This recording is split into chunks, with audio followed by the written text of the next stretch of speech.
how to delete all Snapchat messages easily. Hey everyone, welcome back to the channel. If you are new here, don't forget to hit the subscribe button and turn on the notification bell to not miss any updates. So, do you want the Snapchat messages to be deleted right after viewing? Then you're in the right place. Let's dive right in.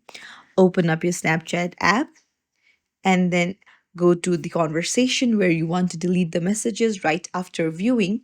Tap on their profile at the top, and you can see three dots in the top right. Tap on it and go to chat and notification settings. There, tap on delete chats, and if it is set to anything else, just tap on after viewing. Now, after viewing the messages, the chats will automatically delete itself. It's as simple as that.